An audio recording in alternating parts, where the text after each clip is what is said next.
Bismillahirrahmanirrahim. Assalamualaikum warahmatullahi wabarakatuh. Perkenalkan, nama saya Anissa Aulia Fitri, NIM D1A021339, mata kuliah Hukum Pemda kelas E1. Baik, di sini saya akan menjelaskan tentang bagaimana e-budgeting meminimalisir korupsi pada sistem pemerintahan. Sebelum saya menjelaskan lebih lanjut, saya akan menjelaskan apa itu e-budgeting.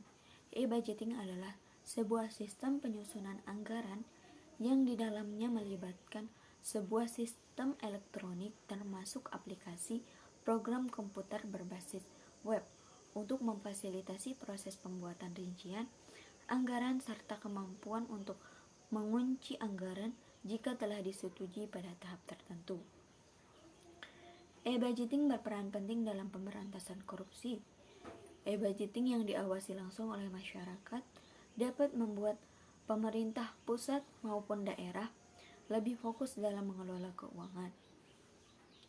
Sistem tersebut merupakan bagian dari e-government yang mendukung keterbukaan atau transparansi dalam pemerintahan. Semua proses dapat diakses secara terbuka karena dilakukan secara online. Masyarakat memiliki peran penting untuk memaksimalkan e-budgeting dalam pemberantasan korupsi. Masyarakat dapat melakukan pengawasan mulai dari perencanaan, penganggaran, pembahasan, hingga pelaksanaan. Dengan begitu, perubahan hingga penggelembungan dana korupsi anggaran dapat diminimalisir. Proses anggaran menjadi lebih transparan dan tidak mudah dimanipulasi oknum tertentu.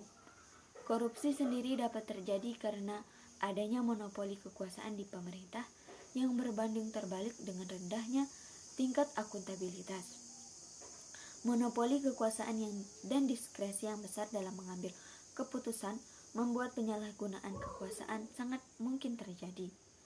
Oleh karena itu, e-budgeting dapat menjadi mekanisme yang positif untuk meningkatkan transparansi pengelolaan anggaran.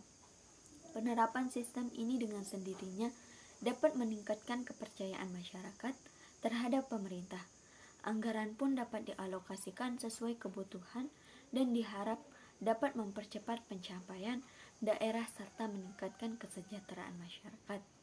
E-budgeting perlu diupayakan secara bersama agar pemerintahan pusat dan daerah dapat lebih demokratis dengan memanfaatkan teknologi elektronik atau e-government untuk mewujudkan otonomi daerah yang sesungguhnya, yaitu pelayanan publik demi kesejahteraan masyarakat.